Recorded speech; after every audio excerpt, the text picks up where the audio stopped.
University of Melbourne in Australia. I'd like to start by acknowledging that I'm meeting on the lands of the Wurundjeri people of the Kulin Nation, and you can see part of it behind me. And I'm very much acknowledge elders past, present, emerging, and the harms that have been caused on this land over many, many years. I'm really thrilled to be chairing this panel, and thanks very much to the Liberation War Museum for hosting this conference. And I feel like we have two really fantastic scholars as part of this panel, and there are two scholars that I've known in quite different capacities over many, many different years, over many years. So these are two scholars who work very much in this area and have done for a long, long time, and are making significant contributions. So I'm very excited about this panel this afternoon or this morning, wherever we're located. So one just quick housekeeping. If you have any questions, please either put them in the chat or put them in the Wova questions. I'll be checking both, and we'll do questions right at the end, and I'll feed those questions to our two panelists. So please put any questions that you have as we go. I'll just briefly introduce our two speakers. We have Professor Bina da Costa. Bina is a professor at the Department of International Relations at the Australian National University. She's author of many books and articles and really significant fieldwork over this time, and she's worked as I mentioned, in this area for quite some time. So Bina will be talking first, but I'll introduce Resham as well. Resham Chowdhury is a PhD candidate at the University of Melbourne in criminology in Australia. And Resham is doing really significant work as well in this area, particularly around the Bangladesh International Crimes Tribunal. So Bina is going to start us off and going to be talking to us about learning about atrocity crimes in Asia. Thanks very much, Bina. Thank you very much, Jennifer, for the kind introduction. I am talking to you from the land of the Ngunnawal and Ngambri people, the traditional owners of the land in Canberra, from where I'm delivering this lecture. Thank you to also the Liberation War Museum and the wonderful organizers. And thank you to our audience who is joining us today. I would also like to thank Resham and Jennifer from the University of Melbourne for actually allowing me from the Australian National University to work on this panel together. So today I want to talk to you about learning about atrocity crimes in Asia. Let me try to share my screen first. I hope you can see it. Okay, so Jennifer, could you please nod if that's okay? Working okay? Excellent.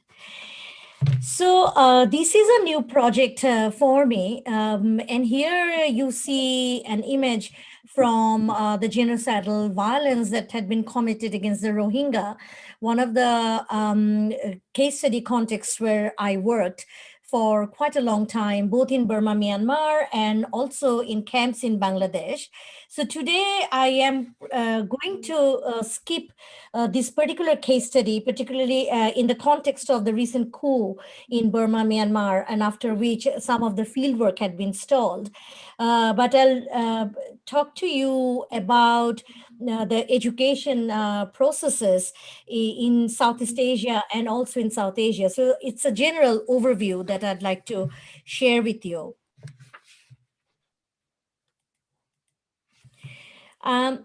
Education, it helps to unpack and understand past atrocities, why these occurred, particularly in terms of exclusion, discrimination, and conflict, and the warning signs as well, and how this can be prevented. We know that from education policies. Education can help us build skills that are essential for creating resilience against atrocity crimes, such as respect for human rights, critical thinking skill, inclusion, and non-discrimination. Carefully designed education policies textbooks and courses could open up opportunities to instill compassion and empathy. This is one of the areas where I'm actually working on at the moment, how we are thinking about embedding these values in education. Now, these are otherwise somehow narrow discussion of violent past. We are often ignoring some of these areas. But in terms of education practices in Southeast and South Asia, the key areas of implementation are curricula, textbooks, professional development, classroom practices, adult education, various kinds of commemorative activities, and also cooperation with museums, memorials, and civil society actors. Now on the slide for you, I have different kinds of way how different countries have talked about education. So for the initial mapping, I looked at 9 countries of Southeast and South Asia, Bangladesh, India, Pakistan, Sri Lanka, and then Cambodia, Timor-Leste, Indonesia, and the Philippines.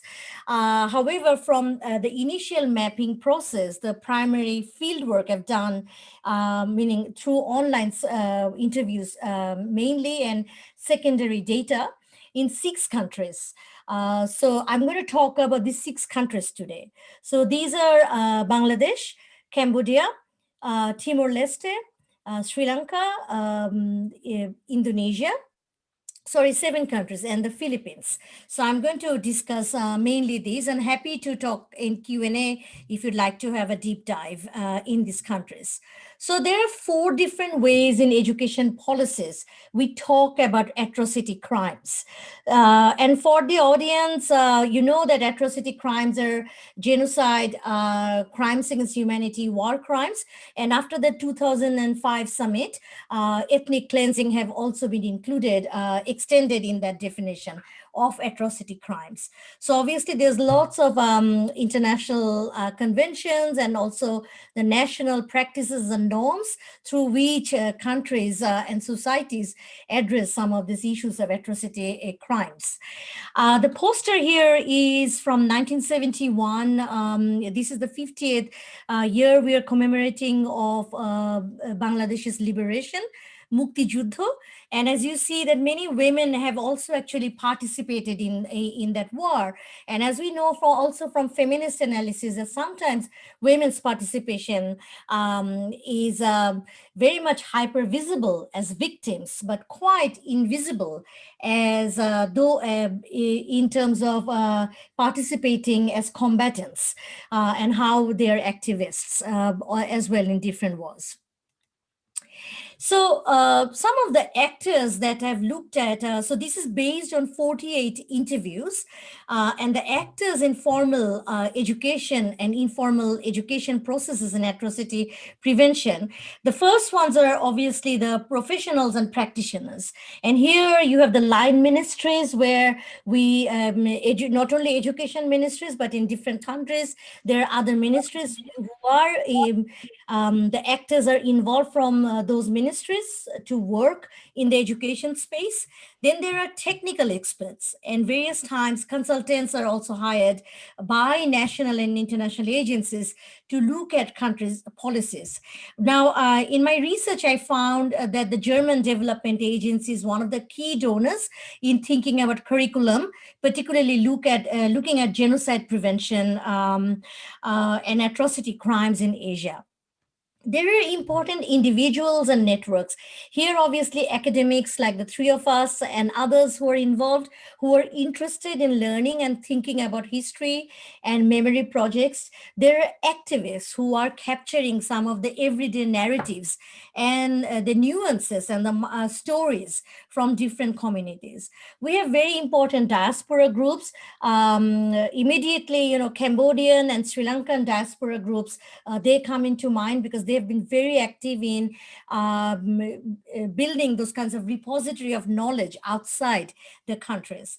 Then there are families and clans, groups, indigenous groups and community groups, how they actually also keep their knowledge, particularly in the oral history space and also in diaries and their personal stories. There are many research, training, and education centers. And in all 6 countries that I've studied, it seemed like that mainly special interest research centers like the Center for Genocide Studies in Bangladesh and DCCAM in Cambodia and others, and then think tanks and universities are key places where there's new ways of and new knowledge is being created, looking at methodology, critical methodology particularly. Advocacy is very important, and this is important in terms of informal space, not so much in the formal education space in the primary and secondary level with education ministries, but advocacy through NGOs, through grassroots social movements, local communities, and also former combatant groups. We see through them there's interest in opening up that space of education in different countries. I can talk about it a little bit during Q&A if there's time. Faith-based agencies, particularly if we're thinking about Mindanao in the Philippines, then in Indonesia, in Aceh, in West Papua, in Bangladesh, in terms of the madrasa-based work that's happening, we see that there is interest. And here, from the first slide, you'd see that I talked about peace education. Peace education is something is often highlighted, or thinking about human rights education, thinking about spirituality. So that's very important. There's funding for innovative education practices and approaches. There are foundations, both national and international. In terms of international, for the region, some of the key foundations are actually based in the US and in Europe. The Holocaust Memorial in the US and the Hunter Center in Stanford University. And then there's a documentation center, which was also in Berkeley. They were very key kind of foundations that have funded and built capabilities of teachers and built capability and also generated interesting textbooks in Cambodia, in Timor, in Sri Lanka. So this is quite important as well. Then there are sites of memory. So museums have been very important as well, and how schools actually carry out field visits in different museums, and through that actually thinking about questions. So I'll talk a little bit again how that's related to questions of Holocaust. Individual philanthropies have been very, very important in terms of funding and thinking about education space. And finally, in terms of communication and outreach, journalists and media operators. So the research methodology, what I looked at is actually in the questions is how... the app isn't showing my video and I'm not being able to.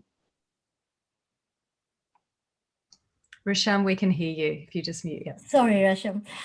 So how we are understanding participants' meaning of atrocity, crimes, justice, and actions. Now, those who are joining us today would know that talking about past violence, talking about atrocity crimes is extremely sensitive in not only in Asia, but many other countries of the world. So because of that, because of sensitive nature, even the questions about justice and how I was asking that, they have to be very carefully crafted questions. So I wanted to understand within and in what kind of context the educators have been developing the curricula. So there were 10 specific questions that were mainly targeted the design, education design, and how these are related to national education policies. Also wanted to talk about the political processes and the best practices. What are the best examples that we have, and what kind of models do we develop? So I have images from here I would like to particularly highlight. The first one is from Bopana Center, which is in Cambodia. It's absolutely amazing because they actually developed this app this app on the phone through which actually younger generation could talk, learn about the Khmer Rouge, the violence during the Khmer Rouge regime. And so this, how cleverly they talked about use the digital media and how they are. So this project is called Archiving Fragile Memories. And this is, they've done it in collaboration with indigenous activists in Australia. So very interesting work they're doing. And the other work is also from Cambodia, but this is a group which is which works with ethnic and minority communities, Khede Karuna. So here they're talking about the ethnic Cham and Vietnamese communities. So in the interviews, it was very clear that sometimes the national education policies are missing the important insights from indigenous groups, traditional groups, and those who are at the margins of the society, how they talk about justice, how they talk about healing. So this is also important in terms of research to think about from their work. Finally, I just want to offer these to you about some of the themes, common themes. So I'll start about how we learn about atrocities. The first point is that these two, justice and reconciliation, I'll perhaps leave from this discussion because this has been very theoretical as well. So it draws from literature review, it draws from secondary literature work on all 6 countries and also in Asia. It also draws from Latin American efforts and the efforts in Europe, particularly linked to the Holocaust and thinking about justice and reconciliation through studies of Holocaust. And finally, the Rwandan genocide. So there's lots of literature on that which deals with these issues, talks about how education in terms of justice and atrocity prevention could be, when we are thinking about disruptive and dangerous memories, and how we think about really approach those. So in terms of education planning, the first place to look at is the national education policies. It seems that in none of the 6 countries, and feel free to correct me if I am not offering the right information, but from both interviews and the secondary data, it seems that the education policies don't really talk about atrocity crimes in that way. Whereas, for example, in Bangladesh, the discussion of genocide is talked about. In Cambodia, justice is talked about. In Timor, reconciliation is talked about. But there's a lot of differences how these are being discussed. Regime and political party interests make history learning process very political and very sensitive. So it is not actually only about learning about the past and preventing future atrocities, but there's a lot of times it's learning about history is very political. So from education planning, if we come to the formal education, it's political, it's sensitive. There are also silences. It seems in none of the 6 countries, multiple truths have been very much captured in primary and secondary school level. However, at the higher education level, there is some discussion. For example, in Indonesia, in Jakarta, and in other places, you can't really talk about West Papua. But in universities of Papua, although you cannot talk about Papua, in terms of human rights education, there are some ways individual lecturers try to draw attention to it. Similarly, in Mindanao, they try to draw attention to drug wars and other issues. So in terms of informal education, this is where innovation is happening in all 6 countries. There's engagement in terms of memorandum of understandings with different kinds of ministries and collaboration. What we see in Cambodia and also in Timor very clearly.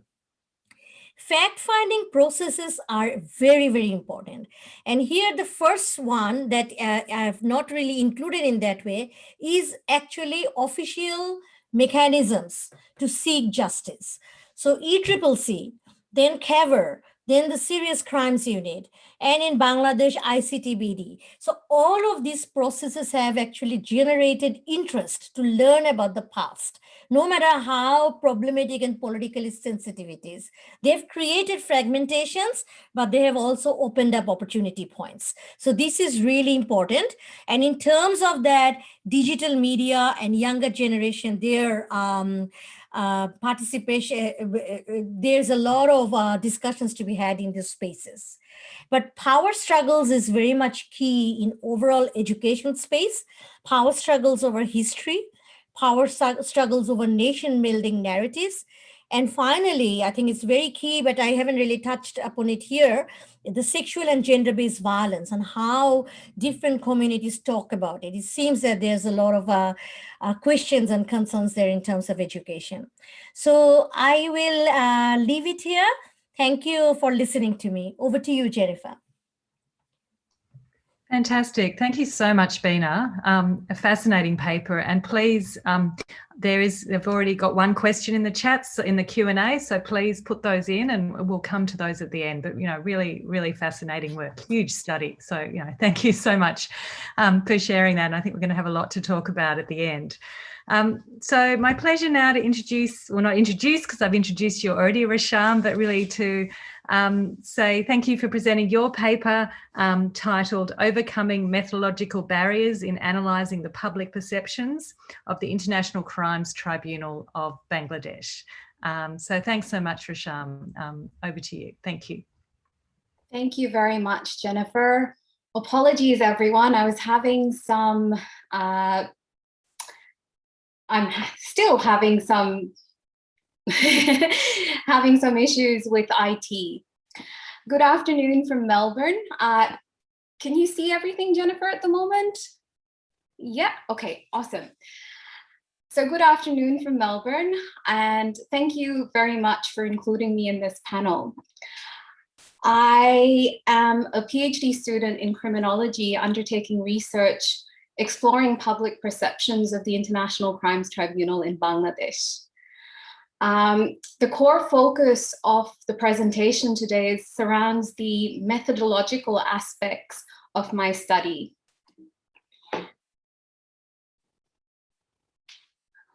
So I'd like to start off by speaking a little bit about the reflexive approach taken within the study. Reflexivity, as we know, is about challenging the notion of neutral, value-free research and instead focusing on accounting for subjectivities. Finlay famously said that the question is no longer whether we should practice reflexivity, but the shape and form and nature it should take within research. So the shape and form of this particular study is located in its capacity to be disruptive. It is guided by sociologist Saskia Sassen's before method framework, because she provides a mechanism in which the researcher and their innate capacity to understand when dominant theories are not reflecting aspects of the object of study, she recognizes that. So throughout this presentation, I'm just going to touch on different stages of the research project and how this kind of reflexivity shaped my findings. So within the first step, it involves turning an analytical lens on oneself.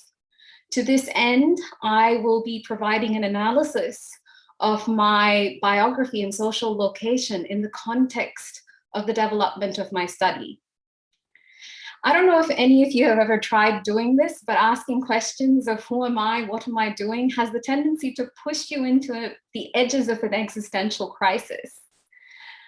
But it is within this place of extreme discomfort that the self-analytical lens reflected my agency, capacity, privileges, and vulnerabilities. And while in the following slides, I might come off as a bit narcissistic, I think reflexivity requires us to recognize these privileges because it makes visible how my own features facilitated and aided in the research. So when you're analyzing public perceptions of the International Crimes Tribunal in Bangladesh, then you have to consider where your knowledges of war justice in 1971 come from. And for me, those knowledges can be considered to be a form of symbolic reality. So using Surratt's definition, it's constructed through secondary sources. So it involves my institutions like my school, through its curriculum, the media, and also from people around me. So I'm going to focus on this people aspect of knowledge construction at the moment. Death was very close to me in 1971, and this is not in a temporal sense because I wasn't born then, but more in a geographical and spatial sense. So this building, 12 Fuller Road, is where I grew up. It's my building, but it's also the building where a university teacher was taken during the intellectual cullings of the war by Pakistani soldiers. That was also spatially very close to me because this man, my grandfather, his name was also on the same list, but had gone to his previous address. So it missed this particular lush green spatial location. But right at the edges over there, the next door neighbor, close family friend, was picked up and killed, and he never returned home. So in this context, the stories and the knowledges that I get from my spatial locations and the people within it give me a view of a war which was brutal, which involved loss and required justice, heroism, martyrdom, all of those things. Simultaneously, this lush green, leafy Dhaka University gated community also had collaborators or traitors. So they were the ones who gave the names and addresses of the university teachers within that space. So I bring my conversation to this idea of traitors living within the community I'm in because it locates it in terms of the ICTPD, because it was instituted to try local collaborators. So I can stop here in terms of 1971 and my knowledges of war and justice, but I thought it's important to take another layer back, another step back. And within that, I look at this building over here in the middle. It was my grandfather and his brother's home. They had set up a business empire in Kolkata, 161 Park Street, the hub of the city. But during the partition, they had to flee and leave everything and rebuild in the home which you see over here at the bottom. So then I bring myself in conversation with the injustices and the loss and the trauma of colonization. And I can take this a little bit, shifting the lens to my mom's family.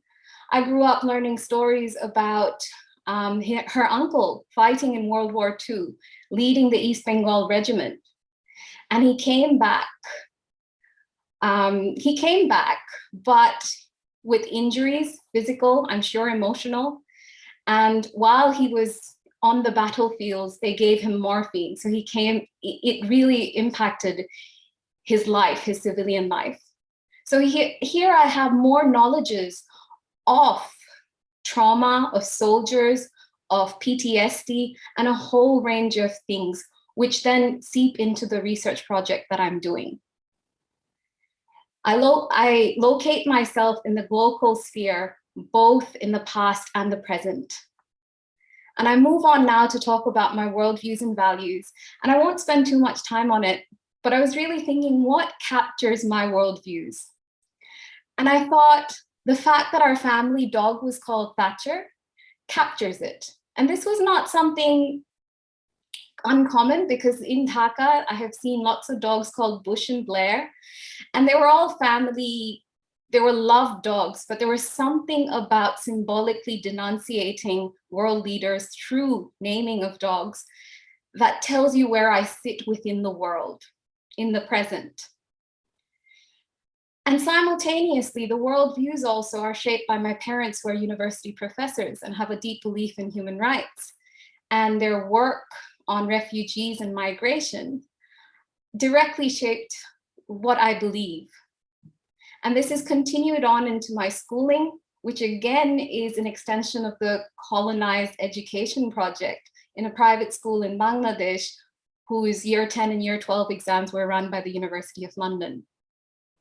And then I choose to be part of this because I come to do an undergraduate in politics and criminology at Monash, and I continue on. So those worldviews and values then place me in the center of the glocal. In terms of social capital, of course, growing up in these spaces mean that using Bourdieu's model, it means that I had exposure to lots of different networks. But also, as a teenager, I worked in a newspaper interviewing celebrities and musicians, which gave me social capital in terms of networking, but also in terms of confidence in carrying out interviews, which of course helped me during my fieldwork. I want to briefly then talk about the self and analyzing it in the context of the neoliberal Western university in which I am a part of. So the various bureaucratic hurdles would have delimited the research which I could have carried out. And these includes ethics forms, study away froms, and getting permission to travel to a high-risk country. Through a lens of security and risk, they render individuals like me, and they expose my vulnerabilities. This paternalistic and infantilizing, oftentimes, method meant I had to counter. For example, during the ethics process, the default position was everyone has to be anonymous, which then goes against what I'm trying to do, give voice. And lots of other situations like that. And also in terms of this operating within this neoliberal university, a Western university conducting research, I did become an outsider on the inside. So there was some suspicion about who am I, what am I doing, what are the reasons? And in addition to that, there were forms of social capital that I did not have, which really I had to overcome and learn in order to carry out the research. So that's the narcissistic rendering of myself that I was talking about. And now I am moving on to one of the critical things that Saskia Sassen argues for. She says that researchers should actively de-theorize any object that they are studying, any phenomenon that they are studying. So for her, this is particularly important if you know in your gut as a researcher that the dominant theory is obscuring something about what you're trying to study. So she talks about using conceptual courage and analytical tactics to agitate those dominant theories. And I had to use this kind of courage and tactic when it came to studying the ICTBD. Because the dominant lens of transitional justice and international criminal justice appeared to obscure the perceptions and impact on the tribunal. And this is evidenced by the lack of research in this area. There's some work on political narratives and some work which co-panelist Bina has done, but overwhelmingly, it's very absent. There's a significant reticence in this area. And so my task then was to use those skills and those social capital and my gut instinct that Sassen asks me to tap into and say, there's something wrong here and I need to agitate this. So in a very simple way, I then flipped it into looking at what can the ICTBD do for Bangladesh rather than what the ICTBD means for transitional justice or international criminal justice. So this meant actively disconnecting the thesis from bubbles of reconciliation, peace building, or legal analysis, fair trial standards, etc., etc. And this then followed on into my data collection and analysis. So on one level, thematic analysis is very simple, All of us do it within social science researchers. And you look for different themes which come up in your data and you code them, and then you make meaning out of it. In this study, that commitment to be value-free carried on to this area too. And that meant that initially, while I was doing the research and the coding, I was still using those bubbles of transitional justice. And I wasn't being genuine in my commitment. So I had to take a step back and actually start a whole new in vivo coding session and recode all of them to see what is it that the data is coming up with, and come up with different codes. And they resulted in a very different set of themes than what was initially there. This was quite easy to do in the context of newspapers and the judgments, but when it came to interviews, it required another layer of critical distancing, because you have to, your data is guided by the questions that you are making. So in this sense, initially, while I was doing interviews, it meant that I was going in and asking, do you think the ICTBD is helping with reconciliation? And it resulted in people answering, but not really engaging. Simultaneously, I realized that it was restricting what they can say about the ICTBD and what it means to them. So then it became an open question. What are your thoughts about it? What were your experiences of war? What are your needs? How does that fit within the ICTBD? So in a sense, it goes into the appreciative inquiry modes, which are now emerging in social sciences. You appreciate the institutions you're interviewing, the people you're interviewing, and you recognize their agency. And simultaneously, it was reflective and lightly confrontational. And this resulted in very rich data, which I could work from.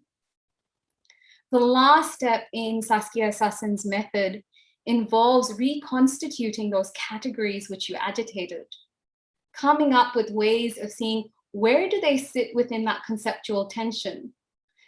I said that there was something wrong with transitional justice, it wasn't helping, but what do my findings say about transitional justice and where does it sit? It is at this juncture that I find it's neither inside or outside transitional justice. It's literally on the edge. But divorced from those expectations, it provides genuine place-based analysis. And also, it provides an in-depth socio-legal account capturing the complexities of the ICTBD. There were a diversity of views, and there were a diversity of individuals and institutions who wanted to share with me what it meant to them. And I have managed to bring these into the story of transitional justice, even though initially it wasn't quite fitting within the puzzle. So I'd like to finish off by talking about the implications of this study, of this methodology.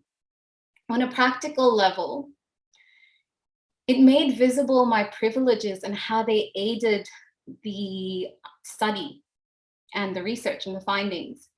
So in terms of countering bureaucratic hurdles, but also in terms of confidence in the field and interview techniques, etc.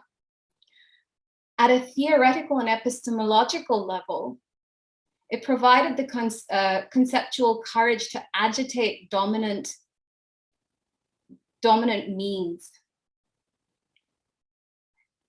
And this then provided the means to disrupt hegemonic knowledge construction processes.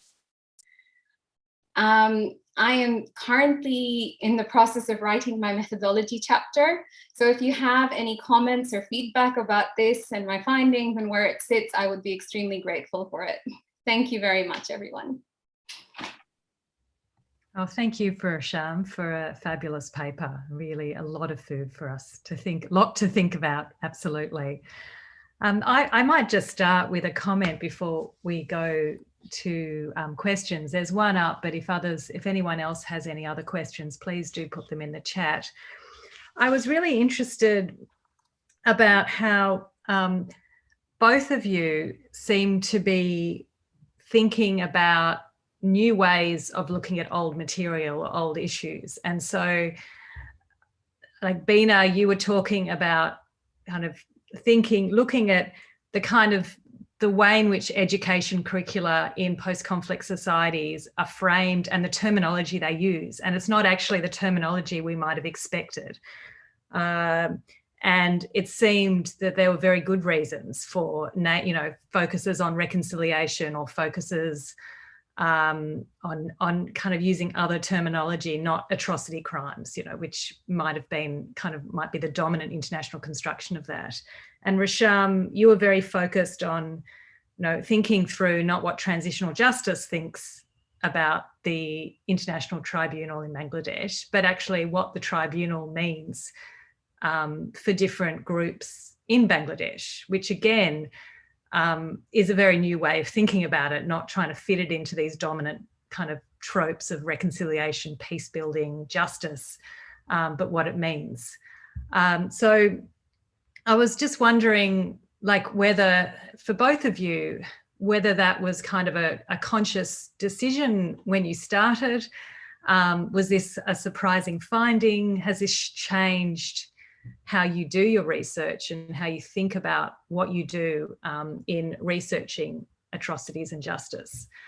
And and if that's something that's even useful for, how do you approach that now? And I know I'm consciously bringing these both together, and apologies if I'm sort of bringing them in a way together that you hadn't actually designed it to be. But that was sort of one, a comment that I'd like to make and get your feedback on as well. Yeah. In terms of my experience, when I started doing this project, it actually emerged from one of your classes, Jennifer. My understanding that I did a 1,500-word essay on the legal and quasi-legal processes of transitional justice. And I could use Bangladesh as a case study in that one. But when I was doing the 3,500-word essay, which asked you to think about impact and critically analyze it, there was very limited research in that area. And that was kind of odd, because I knew on the ground there is engagement with this. There are conversations. So when I started doing the PhD, I thought that I could just do that. I could bring those conversations in. But the more work I did, especially in the field, I realized that something wasn't quite fitting. So it wasn't a conscious effort. And I think looking back, the conceptual courage that Sasan talks about is what I utilized. And it was very active once I started doing it. So before that, it happened automatically, but after that, it became quite, it was a conscious thing that I did. Thanks, Resham.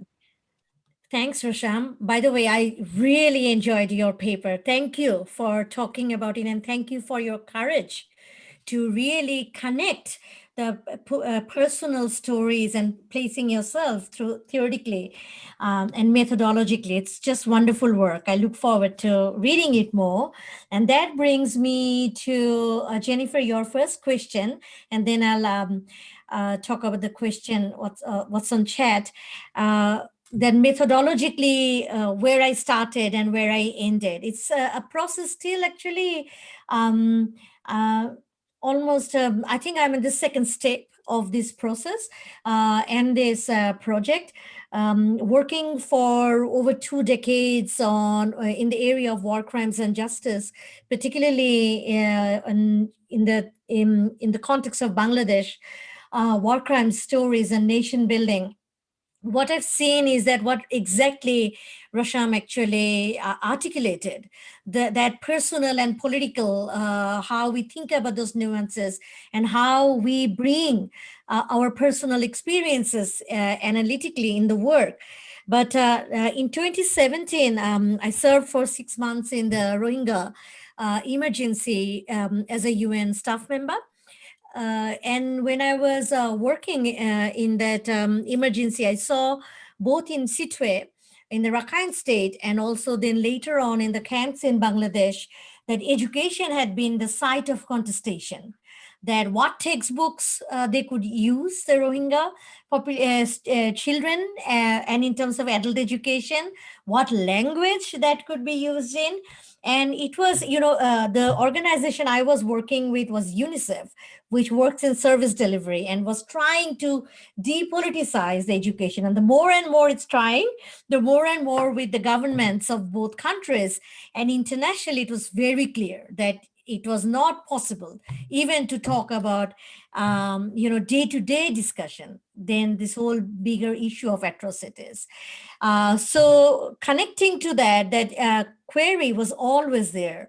But the intellectual journey, very much in terms of atrocity crimes, you rightly say that we don't use that language. And here, I am just also going to respond to the point in the chat that yes, it doesn't really work flawlessly. And this is very much that at the international level, these terminologies are used by the international community. The same way, I think what Roshan talked about, issues of transitional justice and reconciliation are used. So they all come with certain kinds of erasures, but at the same time, they all bring different kinds of entry points to bring governments to work together. This is where I'm interested at the moment. I am, I think with the knowledge in the space of how communities work and how in everyday narratives we talk about atrocities, but how to actually think about it in the formal process is very important, and where and how actors connect with state-based policies is important for us to learn. There's not a lot of work beyond the experts who are working in education to think how education is being used for atrocity prevention and could be used for atrocity prevention. So I think that's where I am at the moment. So thinking methodologically, doing that mapping is important. So obviously it doesn't really work flawlessly, as you've mentioned, Ratul, if I may. And, think about countries, for example, in Sri Lanka, how reconciliation is used to actually depoliticize the trauma and violence. Then think about, again, the same term, reconciliation, how that actually CAVR in Timor really champions to unite. So the same terminology could have different kind of way how societies approach it. So we should learn from those kind of evidence and try to think, then unpack that what it means in terms of prevention. Final point here is early warning system. It helps us develop different kinds of early warning systems where teachers can work with us in the school system, in the primary and secondary school, and also academics in different levels. Thank you. Thanks so much, Beena. Do you have, there's also, Rasham, did you want to respond to the other question in the chat? Sure. So it says, you're asking me whether I would be biased towards the group based on my personal, based on the fact that I'm personally attached to it. I think the reflexive praxis is based on that idea that research is never really neutral or value-free. So reflexivity isn't just about presenting a certain aspect based on your beliefs. It's about interrogating them. So systematically, the way I have done this, the people that I've talked to, the wide range of groups from all sides, if you want to use that, means that I was confronted with those personal connections too. And these happened in lots of different areas between academia and what's happening on the ground, between communities. And so I think that the way the research is done captures a diversity of views, complexities. So it doesn't provide a romanticized view which emerges from my connection and personal nature. But what my personal attachment does is provides the capacity to push the boundaries of what a researcher can do. So it can be restrictive, but through those processes of countering yourself and questioning yourself, that is reduced. Well, thank you very much. I mean, to both of you for such generosity in your reflections on the work that you're both doing. And we have a comment that thanks a lot to the panelists for answering both my questions, and I think, yes, you've done that both so beautifully. I mean, do you have any questions for each other? I mean, this seems to me a really extraordinary opportunity to have both of you together in the same room. And if either of you had any reflections or questions. Yes, thank you, Jennifer. I was actually really burning to ask a particular question to Rasham. I saw that you talked about also, the ICTBD proceedings, then the reports from the media, but also looking at issues of looking at diaries and personal memoirs. So I was also wanting to ask you if you would be, if you were thinking of using non-English material, thinking about fiction and films from Bangladesh, India, and Pakistan that originally actually captured a lot of those nuances that we didn't have from academia for a long time. So I'm curious to know that, and whether or not, I think that would be a wonderful space through where you can weave your story, whether or not you're thinking about that. Yeah, that is actually an excellent question, and tells me that I'm working in a right direction, quote unquote, because when I found myself on the ground and asking questions, people were reflecting on the cultural spaces. They were reflecting, I personally didn't know, I did know, but I didn't appreciate the rich history in the cultural arena, which has shaped the fight for justice.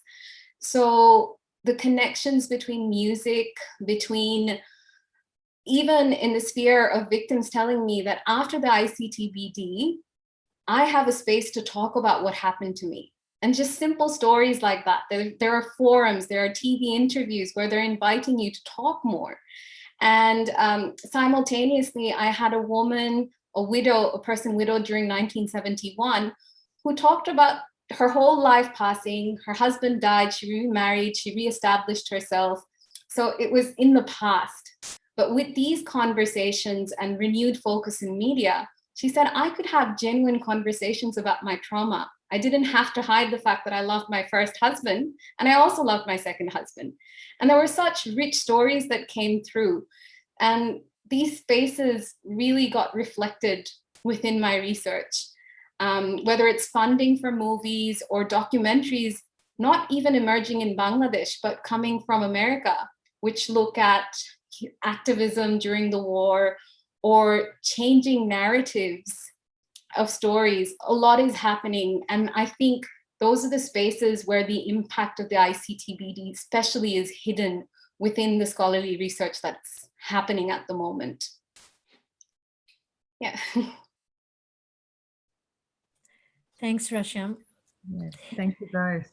Actually, in this context, while I have both of you, wanted to mention that on 23rd of March, there's an event in Pakistan as well. This is the first time, I think, at the university, they're talking about so obviously it's packaged as India-Pakistan war, Bangladesh war, the Mukti Juddha or war of liberation war is often in international literature, it's talked about as India-Pakistan war. So they're doing this special event, and for the first time, they've invited quite a few Bangladeshis to talk about it. It's finally, it seems there's some reckoning, and some spaces have opened as well from other countries, including in Pakistan. So I just wanted to mention that. Thanks. Oh, thank you. No, I mean, it's what's so interesting with the work you're both doing are those spaces and the different spaces that are created at different times in different contexts and also for different purposes. And yes, I'm really, that's a really, really interesting development. Absolutely. I was interested as well, Beena, because you mentioned with one of your cases about that connection between, I think it was a Cambodian curriculum, if I'm right, that also collaborated with an Indigenous Indigenous peoples in Australia. Was that right? Yes. Yeah, Bhupana Center, really. The international solidarity aspect of that is so interesting. That's right. Very interesting. And Jennifer, actually, you know, before ECCC started, in Cambodian curriculum, they talked a lot about, and also at the university level, they talked about the Holocaust. So actually, it's acceptable in all 6 countries to talk about the Holocaust. And second, they talk about the Rwanda genocide. So even if a country's past is not really talked about, in the history lessons, global studies lessons, there's discussions about this international kind of atrocity crimes. And through those contexts, people try to think about, you know, the past. So that I found also fascinating, that you can't talk about your own country, but you can talk about, the other countries. Yeah, that's really interesting. And I mean, it's certainly some work that I was doing collaboratively in Indonesia. Right. What we found was some of the survivors that we were working with actually, they were actually very keen to make links with Indigenous peoples here in Australia, and that was something we were trying to do. So it is an interesting aspect, isn't it, around the kind of collaborative, international collaboration, solidarity around this, and also, as you say, also bringing in kind of what are the accepted state crimes or harms, and then yes, maybe we can inch towards talking about our own as well. But education is certainly such an interesting space, and also kind of the grassroots as well, Rashad, that you're looking at, and how people are kind of fashioning spaces or reimagining spaces that they already had, and reflecting on them sort of differently, almost through the work that you're doing as well. Kind of the ability, as you were saying, the fact that people were able to have that conversation, you created that space to have that conversation, to actually make those harms visible, is very interesting. Absolutely. And I guess, I mean, criminologically as well, that's very interesting as well, and how that institution is working and the impact it has as a criminal justice institution along with that. So I know we're almost out of time, and I certainly, the second part of the comment that Ratul had made was he enjoyed the session very much, and I think we all have. I mean, I certainly, speaking for myself, have enjoyed the session. Actually, we have, one last question that I don't know if we can squeeze into Rasham. How did the not so well off families react to your research about the tribunal? So in terms of that, I highlighted my privileges in a sense in this study, but that doesn't mean that other people who possibly are not in my spaces don't have their own privileges. So I believe that they would be happy with the kind of work that I'm doing, because it provides a wide range and almost a recognition of that there is impact of institutions like this. So in a way, the privilege is actually countering the hegemonic knowledge construction processes, rather than looking down on other groups of people, if that makes sense, and their experiences. Fantastic. Well, thank you. And we will sadly have to end it there, but I know this is an incredible event that we're part of, so it's been a real privilege to co-host this. This has been a collaboration between International Relations at the Australian National University and Criminology at University of Melbourne. And we've had Professor Beena Da Costa and Rasham Chowdhury speaking with us today. And I know I'm very grateful to have heard about their work and their emerging findings. So please, I don't know if we can join in thanking them, but I know I will clap for everyone to say thank you so much to you both. Thank you. Wonderful. Thank you so much, Jennifer, for your wonderful moderation. Thank you, Rasham. Bye. We Thank you, both of everyone. you.